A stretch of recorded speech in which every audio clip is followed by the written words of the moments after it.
Well, good morning, everyone. I want to say Happy Mother's Day to all the moms out there, and I'll just make it God knew what He was doing when He created womanhood. It was very clear. And in fact, Adam's reaction when he saw Eve basically said God knew what He was doing.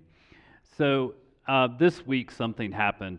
It was a same realization about the same time between my wife and I that we were.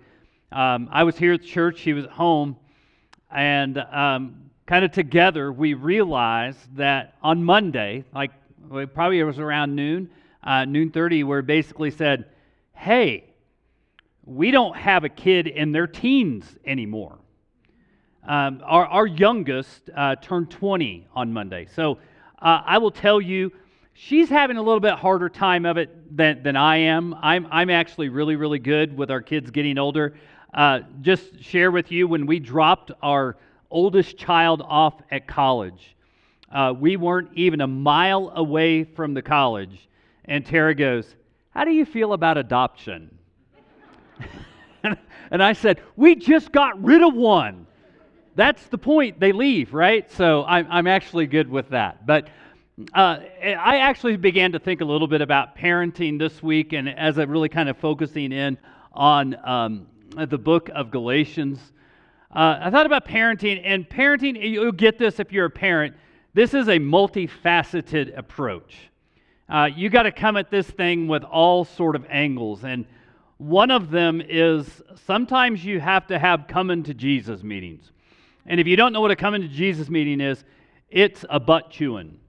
And sometimes as a parent, and I wish I had some of those back, but sometimes you got to do that. And sometimes you get historical. Like my kids do something stupid, and they've done something stupid, and I share how I've done something stupid in hopes that they don't repeat the same stupid stuff that I have done. Sometimes you put out a logical argument. In fact, you lay out like the logical argument, I am right, you are wrong, in hopes that they have an aha experience like, oh man, I'm an idiot. Most of the time doesn't happen, but you give it the old college try. And sometimes, and maybe you'll get this, sometimes your heart breaks and bleeds for your kids. Sometimes you're heartbroken and it comes out and they know that you're heartbroken. And when I think about the Apostle Paul, as he's writing the book of Galatians, one of the things that really kind of comes out is, as much as he's their pastor, he's also their spiritual parent. And if you read the book of Galatians, kind of hard to see this, but at the very beginning of the book of Galatians, it's their coming to Jesus meeting. I mean, he is chewing some serious rear when he begins the book, and then after that, he gets historical. He shares his life, he shares his story, he shares his experience, and then with that, after he's done with that, hoping that they get on the right path, he lays out his logical argument. In fact, there are 7 logical arguments that he lays out to basically say, I'm right and you're wrong, and in hopes that they take the right path. And then eventually he gets to the place where he's brokenhearted for them. And we're going to look at that moment right here today. And I was thinking about this earlier. Paul is heartbroken for the church, and his heart bleeds for the church. And quite honestly, this is what we need in church leaders. We need people who love the church and are faithful to God's word. And really, that's where Paul is. And so we're going to begin looking at Galatians chapter 4, starting with verse 8 here today. That's page 974 in the Bibles in the seats in front of you. But let's go ahead and dig in. We're going to read through the first part of verse 9, starting with verse 8 here today. Formerly, when you did not know God, you were enslaved to those that by nature are not God's. but now that you have come to know God, rather to be known by God. So Paul kind of lays out, again, their past life was all part of the pantheon of gods within the Greco-Roman system. And they worship these, kind of fake gods, but in the process, they were enslaved to them. But in coming to know Jesus, coming to know about Jesus, they came to know Jesus, and with that, they were also known by God. And it's interesting that the word know comes up 3 times in a verse and a half. And so basically what he is saying is you've left this place where there's a bunch of gods that are fake gods, and you know Jesus. And in knowing Jesus, you know God. And in knowing God, you are known by God. Now, when I hear about that statement, known by God, I always think, well, God's, He's like omnipotent, and He's all-powerful, and He's everywhere. Why wouldn't He know everything about me? But the idea here is not this intellectual knowledge that God has. The idea of knowing implies relationship. It implies fellowship. It implies that you are actively engaged and seek to love and to care. And so through Jesus, we actively love and care about God. And by Jesus, or through Jesus, God knows us, He cares about us, and He loves us. Now, this is not earth-shattering to us, but would have been earth-shattering to them. Because the pantheon of gods, it's not about God knowing you and having an intimate walk with you. It's all about tamping down the anger and rage of the gods. But now they've entered into this system, this new relationship with Jesus, that it's not about like manipulating God out of His rage or anger. It's a loving, caring, mutuality sort of relationship. And this was earth-shattering to them. And so this is what they have entered into. And when he says that you've entered into this, we get to the rest of verse 9 through verse 11, and it says this. He says, how can you turn back again to the weak and worthless elementary principles of the world, whose slaves you have become once more? You observe days and months and seasons and years. I'm afraid I have labored in vain, labored over you in vain. Now, when he says, I'm afraid I've labored over you in vain, it's not like God's this manipulative, or Paul's being this manipulative parent that's like, I don't know why I've done all the work in the first place. He's not there. He's literally saying, if you're abandoning the truth of Jesus so quickly, why did I work so hard? And he's saying, how can you go back? Now, if you look at their life and existence, here's where they were. They were enslaved to a system of religion where there was like all these gods, and all these gods enslaved them by saying, listen, you got to do all this stuff. And then they went to Jesus, and they know Jesus, and they know God, but then this group comes along. And this group comes along and says, no.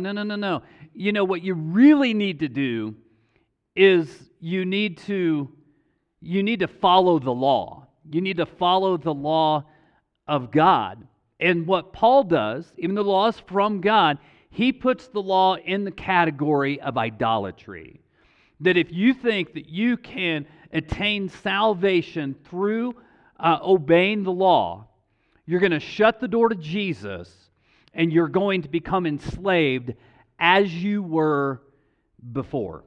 That's what he's basically saying. And so one of the things that we have to grasp today in our current world is there will always be useless and weak ideologies promising salvation apart from or in addition to Jesus. Now, some will say, well, you can't have Jesus at all, but many will say, well, it's Jesus, but it's Jesus plus all of this stuff. And there's always going to be competing ideologies. For them, it was legalism. And legalism takes a moral and ethical code and says that your salvation hinges on how well you obey this moral and ethical code. And for these Christians, it was Jewish people coming with the Jewish law, the law that God had given in Exodus, Leviticus, Numbers, and Deuteronomy, and basically saying, yeah, it's this right here. You got to obey this right here. And if you don't obey all the stuff in here, you're not going to heaven. Your salvation is dependent upon this right here. Now, with this, I think it's important that we understand, Jim brilliantly stated this last week, the law is not evil. It's just inadequate. It's not evil. In fact, I'll even go as far as to say the law is good. I spent the last couple months of my life working through the first 5 books of the Bible, and it's almost like God put up incredible guardrails with the law.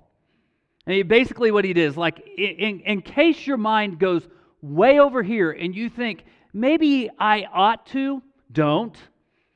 It will not end well for you. So the law is good. And really the law was intended to help us love God and love our neighbor, but they made it into a tool of attaining salvation rather than an expression of our faith in Jesus. And so when they were obeying the legal code, and that was their path to salvation, ultimately they were shutting the door to Jesus. But let me ask this question, because for them it was legalism, for you it might be legalism. That you're really struggling with thinking, I've got to be good enough, and I've got to attain salvation through the law. Let me ask this question, though. What in our world today promises salvation apart from Jesus? And I'll even go, let's make this a little bit more personal. What are you struggling with? What is asking for attention in your life that is really wanting to say salvation is found here and not in the person of Jesus? So I want to talk about, we've talked about legalism. I want to talk about some isms here today, some ideologies that I think compete for our loyalty. They compete for our attention and ultimately end up shutting the door to Jesus. So one of those is humanism. Humanism places the primary goal of life in human fulfillment. Solomon sought a life of humanism and said, here's the end of the matter. Fear God and keep His commandments, like walk with God. That was kind of like, I live for the glory of God.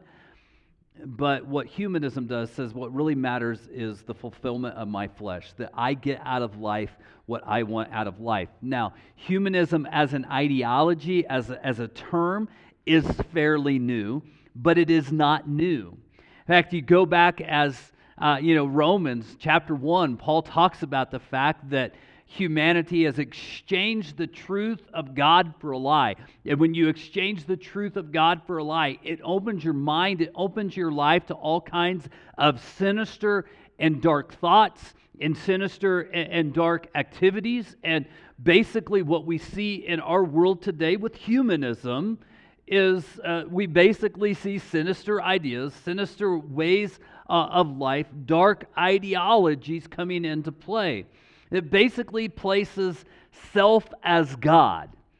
That what really matters is me. And what matters more than anything is my fulfillment and my happiness. And so with this can really kind of take on a lot of tentacles. We find addictions, and we find power, and we find wealth, and we find sex, and all of these different things. But what we find, I really think, going on in our culture today, people are saying, how in the world did we get here? Well, how in the world we got here was 200 some years ago. People started listening to Nietzsche and Marx and Freud and so on like that. But basically, we find the fruit of humanism going on in our world in that identity has become the biggest god, the biggest idol in our culture today. And so when we talk about identity would say, like, listen, Instead of saying my identity is founded in the fact that I'm created by God, I'm in the image of God, it's like, no, it's my race, it's my ethnicity, it's my nationality, it's my gender, it's all of these things. And so what we've done in our culture today is to say, if you don't like the God of who you are in yourself, create a new one. To the place where people are going to different genders. People are even saying that they belong to a specific ethnicity or race when they really don't. Like, we check as many boxes as we can to create this incredible God in the eyes of ourselves. So that's humanism, and that's the full birth of humanism, or the full fruit. But there's other isms that come into play. This one will probably stretch a lot of us in the church. Political isms. It's things like nationalism, globalism, socialism, communism, capitalism. It's basically the belief that the right government ideology will bring me completeness, wholeness, and salvation. That if we just have this in place, all is going to be right with the world. And I'm going to be happy and I'm going to be whole. And one of the things, it really doesn't matter what your political leaning is. I'm going to say this: every man-made political, social ideology has holes in it, is imperfect, and will ultimately disappoint people.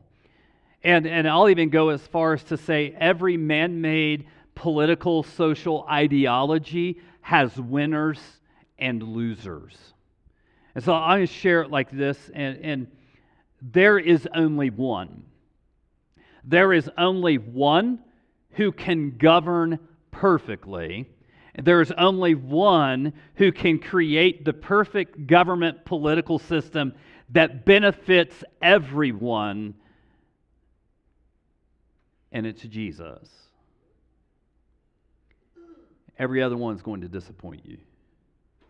I'm going to share another ism here this morning: materialism. So I grew up going to church camp and youth group in the 1980s. And I'm just going to tell you, it was like this, constant cycle of the same message over and over and over. I grew up going to Ashland Christian Service Camp in Ashland, Kansas. You've never been to Ashland, Kansas? Think Death Valley, Kansas. They said, what's the hottest, driest, windiest place in the entire state? Let's put a church camp there. Even better, let's put a church camp right north of the grain elevators when there's always a 20-mile-an-hour wind coming up out of the south.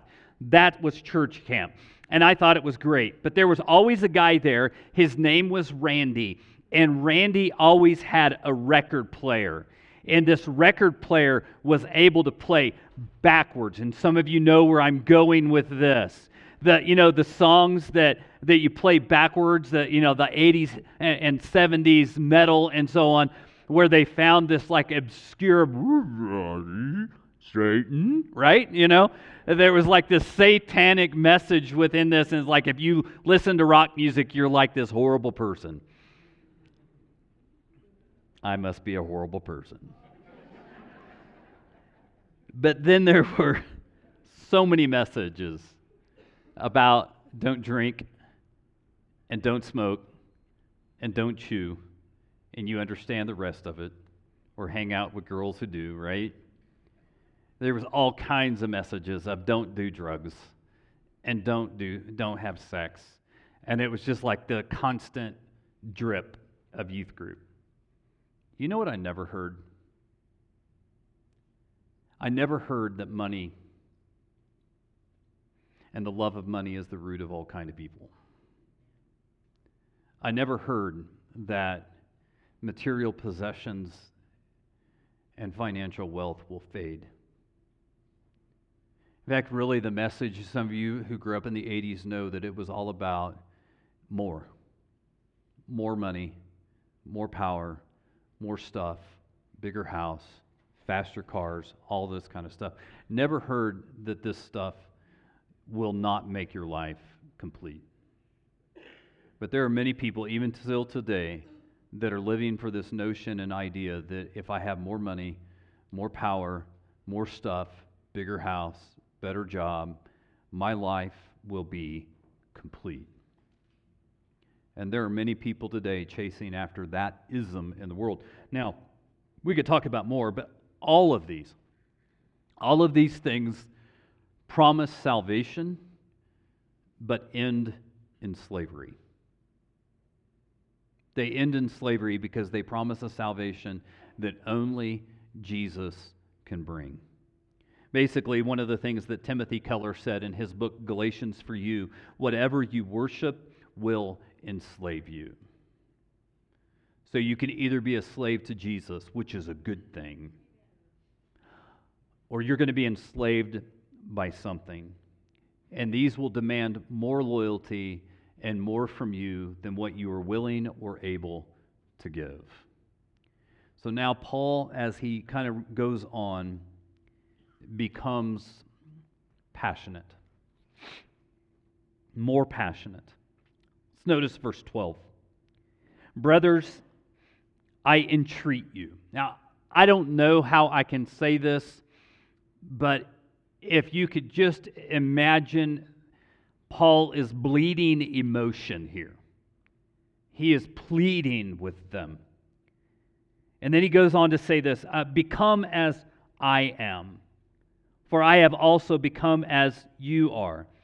Paul's basically saying, I became a Gentile. I have forsaken the law. He says, you did me no wrong. You know that it was because of a bodily ailment that I preached the gospel to you at first. And though my condition was a trial to you, you did not scorn or despise me, but you received me as an angel of God, as Christ Jesus. What then has become of the blessing you felt? For I testify to you that if possible, you would have gouged out your own eyes and given them to me. So we get a little bit of the backstory of maybe how the Galatian church came to be. And this is kind of interesting that maybe Paul wasn't intending to stay there as long as he did. Maybe he wasn't really intending to be there at all, but he got sick. And he stuck there, and he was able to tell them about the gospel. He was able to tell them about Jesus, and they found this new freedom and this new life and this wonderful thing that happened when there was the Word of God and the Spirit working in people's lives. He's like, listen, I got sick, and I became a burden to you, and you didn't. It wasn't a scornful thing. It wasn't you despised that you were having to take care of me. Your love for Jesus compelled you to do this. And he's like, listen, this had nothing to do with obeying a rule. This had everything to do it was everything to do with listening to the Spirit and following the leading of the Spirit. And it was good. And why in the world would you leave that fellowship, that one another, that community, that love for Jesus, and make it all about rules? Why would you do that? And then, as he's done with this, we get to verses 16 and 17. Paul says, have I then become your enemy by telling you the truth? It kind of reaches into a very human reaction when people tell us difficult things about ourselves. I don't know that anybody is like, I just wish somebody would tell me more tough stuff about me that's not good. Most of the time when somebody tells us something that we don't like about ourselves, what's the initial reaction? You're a jerk, right? That's kind of how we react when somebody's, I was like, we view them as our enemy. And Paul's like, listen, I'm telling you tough stuff, but I'm not your enemy. But I want to tell you about those people who are telling you about these things that are leading you away from Jesus. Notice verse 17. They make much of you, but for no good purpose. They want to shut you out, that you may make much of them. I want to leave this up here, and we could spend a whole long time talking about this, but they make much of you. But if you go back to the very last statement and just kind of erase those other two in the middle, they make much of you that you may make much of them. They don't have your benefit in their minds. This is all about them. They make much of you, and they have ulterior motives. They're no good purpose. And their purpose is to shut the door to Jesus and ingratiate themselves to you. They want the glory. They want to shut the door to Jesus. And so one of the things that Paul is saying about the false teachers is, listen, they don't care about you. They don't care about your walk with Jesus. In fact, they want to shut the door to Jesus to make themselves look better in their eyes. So let me tell you something about Brandon Shaffer. I don't tell you this to make myself look good, because I know me and I know that I'm not all that. And if you want to know that, talk to my wife, talk to my kids, talk to my coworkers. They'll tell you the truth. I'm not all that. But I will tell you, there was a lot of my life. There was a lot of my life that I spent really focused on political ideology. In fact, very early in life. In fact, I was known for my conservative, right-leaning ideology, so much so that I've told you I graduated with a class of 15 people. And so one of the things that we did when we graduated, every senior class got a senior prophecy. It was kind of a joke, ha ha ha, kind of poking fun at who people were and what it was going to be like when we come back for our 20-year high school reunion. And so my senior prophecy was, Senator Shaffer will arrive in his bulletproof limousine. And so I was very passionate, and I followed politics to maybe the nth degree. And I'll even go as far as to tell you that there was probably a time in my preaching where I was as passionate about preaching a political line than I would have been the Bible. And I have repented of that, and I am so sorry that that's what I used to be. In fact, I was in small group not too long ago when one of the people in our small group said, I almost left the church because I got tired of hearing about your political party. Somewhere along the line, and I don't know when it was, and I'll tell you, I'm still informed. I'm still in the know about what's going on. I sometimes may want to go there. But I realized something about those who are seeking my loyalty, who are jockeying and maneuvering so that I will put my faith in them. I realize they really don't care about me. They really, really don't. I realize that what they're doing is promising salvation through them.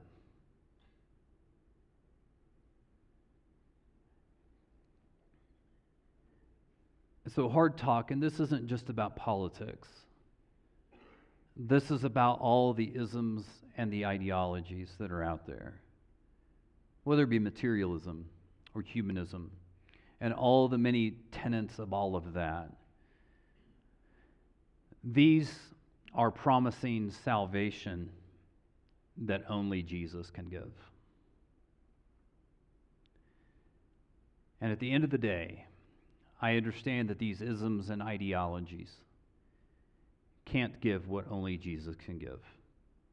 I realize that all of these isms and ideologies, they really don't care about me. I don't care about you. And at the end of the day, they enslave us and shut the door to Jesus. And so with that in mind, I think we have to, again, see where Paul is and what his goal is, what should be the goal of the church. It says in verses 18 through 20, "It is always good to be made much of for a good purpose." In other words, there's something there about putting focus and attention on people, elevating people, encouraging people. And not only when I am present with you. My little children, again, this is the parenting thing coming out. This is his heart breaking and bleeding for them. My little children, for whom I am in anguish of childbirth until Christ is formed in you. I wish I could be present with you now and change my tone, for I am perplexed about you. Notice verse 19, Paul's passion. I'm coming to you as a parent. I'm coming to you in labor pains for you. And please understand what I want for you. I don't want for you to walk away saying, I love Paul so much, or Paul is so great. What Paul wants is them to be formed in Jesus. What Paul wants is for them not just to stay where they are, but to grow up in Jesus and be transformed by Jesus and live for Jesus. And what Paul wants for you and what Jesus wants for you is not for you to be enslaved by isms and ideologies, but that you will be mature and complete followers of Jesus, transformed by the resurrection, transformed by the cross of Christ. What he wants for you as a parent, and maybe you'll get this as a parent, he wants more for you than what you want for yourself. And so it really kind of comes down, we're almost to our bottom line. But before we get to our bottom line, I just want to remind you, only Jesus brings salvation and freedom. Only Jesus. All other isms and ideologies bring destruction and slavery. Listen, if we make the church something other than Jesus, we are sorely missing the point. I was on the phone with my oldest son yesterday, and he said something about there are too many churches that hold political rallies, and that's both right and left, under the flag of a worship service. Let it never be anything other than Jesus and Jesus only. And so our bottom line is this: any path to salvation apart from or in addition to Jesus shuts the door to Jesus. If we try to make it something other than Jesus, it's not like we can kind of ride the fence and do both of these. In fact, Paul, as he finishes this section, he goes in and he talks about really two paths in life. He's like a good preacher, and he says it comes down to either this or this. In fact, he shares that Abraham actually had two sons. See, God had promised Abraham a son, and as he promised Abraham a son, he said, listen, I'm going to give you a son, and God was taking a long time. And so Sarah goes to Abraham and says, maybe it's through my servant girl Hagar that you're going to have a son. And so he sleeps with her, and he has Ishmael. And then God says, no, it's not through Ishmael. I'm going to give you a son. And eventually, Abraham and Sarah have Isaac. And basically what Paul does is say, listen, there's two paths. You see, Ishmael, that's a path of slavery. And Isaac is a path of freedom. And freedom is only through Jesus and Jesus alone. And so he's like, you got to decide. And so my question to you today is, what is it going to be? Is it Jesus or Jesus and? Is it Jesus alone, or is it going to be Jesus and I'm going to add all this other stuff to it? What is it going to be? And I think one of the things, listen folks, I think one of the problems that we get into, one of the challenges we get into, is we hold on to the day that we chose Jesus. But one of the realities is it's not just about the day that we said yes to Jesus, it's the day after and the day after and the day after. Like Jesus even said, listen, take up your cross what? Daily, and follow me. So I'm going to challenge you with this here today. Choose Jesus this day and each day. Today's Sunday, so we're going to check off this day for Jesus for you, at least for this morning. But what about tomorrow? And what about tomorrow's tomorrow? Listen, I know I can look at my life. It was December 26, 1982. It's ingrained into my memory. December 26, 1982, I had on a white leisure suit. Okay? There is photographic evidence of such somewhere, I hope never finds the light of day. Had a blue, like butterfly collar shirt and hush puppies on. I don't know why it's hush puppies, but I specifically remember those. And I walked up to the front of the church at the end of the church service, and I expressed my faith and belief in Jesus, and I was baptized into Him. And it would be really easy for me to just say on that day, I chose Jesus.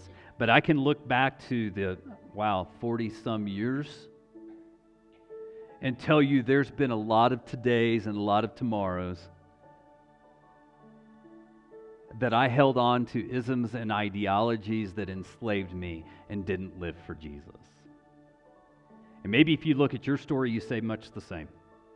And so with that in mind, I think we have to get real about the isms and ideologies that are competing for the allegiance of our heart. Here's what I know. Whether it be family, whether it be marriage, whether it be job, whether it be politics, whether it be pleasure and fulfillment of self, there is something seeking the allegiance of your heart. And whatever is seeking the allegiance of your heart is asking more of you than you can ever give. And the more it demands from you, the more it will shut the door to Jesus. Jesus said as much. In Matthew chapter 26, He said this, "No one can serve two masters, for you will hate one and love the other. You'll be devoted to one and despise the other. You cannot serve God and be enslaved to money." And so if it is not money, it is something seeking to enslave your heart, seeking the allegiance of your heart. And so maybe ask a couple of questions. Maybe ask the question, what do I daydream about? Maybe it's that. What do I think about when there's nothing else to think about? Now, I'll tell you, some of you moms probably don't have that space, but some of the guys know, oh yeah, I got that. I've got that nothing spot in my brain. What are you thinking about then? What can you not wait to bring up in conversation?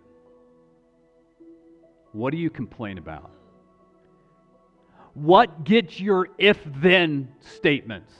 Like if I had $100 more a week, then. If my kids would just, then.